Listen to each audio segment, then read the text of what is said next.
And 5 years from now, if you're in this same position, you have nobody to blame but yourself. What's good? I'm B-Space. I'm a spoken word artist, and this is my official day at Patchwerk. Welcome to paradise. And I'm home. And I'm home. Born in California, parents deployed. I went to Michigan to live with my grandmother. Long story short, from there I was in Michigan until I graduated high school. And went to college in Charlotte, North Carolina, Johnson C. Smith University. After college, I joined the Navy. Navy took me back to California. I was in California for a couple years, and then I left California and went to Memphis. So long story short, I'm from a little bit of everywhere. Allow this to be my last will and testament. I be of sound mind and body, revoke any other wills made by me. I declare that I am under no duress or influence of any kind, and that I am of legal age to handle the personal matters of my estate. The moment I decided that poetry was it for me, it was the middle of the pandemic. I'm gonna be completely honest. Middle of the pandemic, I'm writing my master's defense. So I'm writing my master's defense, and I realized that I put in a lot of work to get a piece of paper that I didn't even really want. I just realized, like, yo, this ain't it, you know? Poetry has always kind of been the thing I did on the side, but there's nothing I've done longer than poetry. If I put half of what I put into my resume, into myself, I can only imagine, you know, what I could do with myself. That's when I decided I'm not interested in being a teacher anymore. I'm not interested in being a computer science engineer anymore. I'm not interested in being an electrician anymore. At this point, I just want to be B-Space. Now I lay me down to sleep. I pray the Lord my soul to keep. When I started out, I kind of just started writing. I wasn't so much performance. But when I saw Shihan on Def Poetry Jam, that's really what made me know, like, you know what I'm saying? Like, okay, so I can kind of do some things with that. Jill Scott will forever be one of my favorite poets. Tupac will forever be one of my favorite poets. But I mean, you can't go wrong. Like, I can't not mention, like, the greats, Langston Hughes, Maya Angelou, things like that. Every single time I spit, my goal, what I want people to take away from me, from my work, from my gift, is that you're not in this by yourself. And I just, you know, want you to know, like, I'm brave enough to tell the story for the both of us. To the ones needing the encouragement to stand in their truth, and a bold reminder to just be you. Give me to anyone on a pursuit of happiness, with a why. Not an eye, that way it builds a personal tie. I want to put everybody onto poetry, you know what I mean? Like, this is like this project in particular is for the people who don't go to open mics. You know, like, there's different variations of poetry, and I feel like I got a nice little spin on things over here. So this project is for the people who don't necessarily go to open mics, kind of an introduction to poetry for people who not too familiar, if you will. A lot of these, this is like a kind of like a cleaning out my notebook type of project. Like, these are some of my older works on some, you know, dope beats, and I'm kind of like re-releasing stuff. Like, some of my open mic faves I'm putting on wax, basically, is what's happening. Opened up the notebook and grabbed some of those old open mic faves, some of the ones that feel good to spit. Feel good with the response I get from them. And I was like, yeah, these are the ones. Your art, like, you want it to feel like that too. Like you're knowing that it doesn't have to be so perfect. It's almost kind of like, you know, you're expressing yourself, but it's kind of, you know what I'm saying? Like, yeah. It's freestyle. It's like more, a poetry yard sale. Like more, more open. Like, that, it's like a poetry, so like, look, this is what I have to offer. Giving you the imperfect meat. Yeah, you know it's a little used, you know what I'm saying? It's gently worn, you know, but this is what it is. Okay, cool.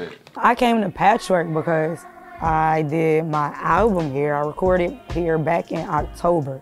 And so I have a really good friend, one of my very best friends, met her in the Navy, my baby Quad. Last July, I was just doing a road trip because the pandemic was driving me crazy. So last July, I'm doing a road trip, and I always stop in Atlanta on my way to North Carolina.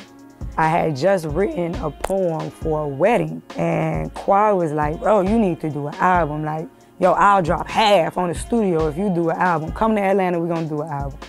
And so I took up on it. About 3 months later, we did a little research, and after some rave reviews, they said Patchwerk is where it was at. So I had a very good experience back in October when I was here, and when I got the idea for the project and everything was set in motion, I was like, I'm going back to Patchwerk. The people said they wanted another project, so we're gonna give them another project. Got KT in the building, Cuzzo in the building. We about to make some magic. I'm excited. You excited? Yeah. Let's go. Let's do it. If I could tell my younger self anything, I would tell her to trust the process. Trust the process. Keep your walking shoes on, stay the course, and trust the process. I turned in my letter of resignation back in March. And like I said, I wanted to just invest that time, that energy into me, into my craft, and to my gift as I have my resume. So my end goal, honestly, is don't stop. Just keep, I feel like I'm limiting myself if I give myself an end goal. I'm just trying to position myself to be ready for whatever is to come. Follow me on Instagram, b.spitz, BEE.SPITZ.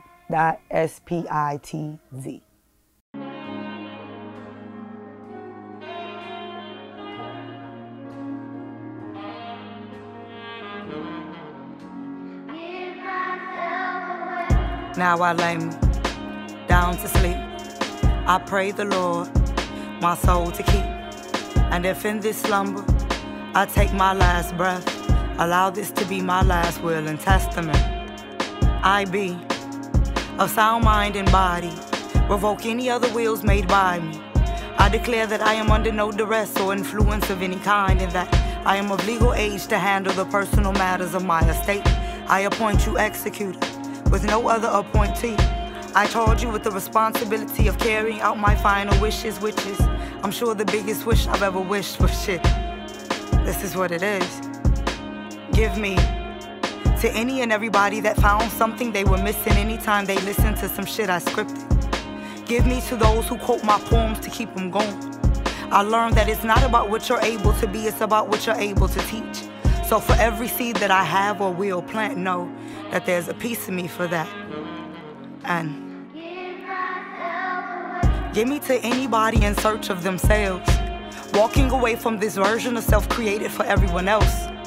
To the ones needing the encouragement to stand in their truth, and a bold reminder to just be you. Give me to anyone on a pursuit of happiness, with a why, not an I. That way it builds a personal tie between you and that thing that makes your light shine. Give me to those in need of a help that they don't know how to ask for, dealing with demons that they never have before.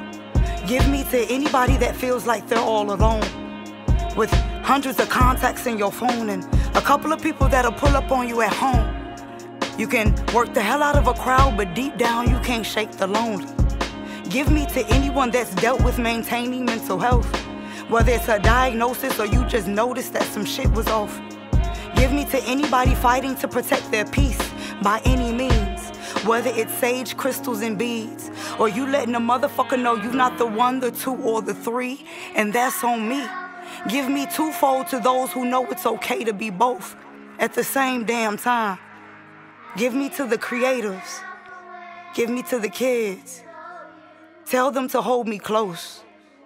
Remember that I wrote what I wrote and spoke what I spoke in hopes that it lets you know that many of us are in the same boat. See, I pour myself into these poems so that I can share them as proof that if I made it through, then you can too. Respectfully, B.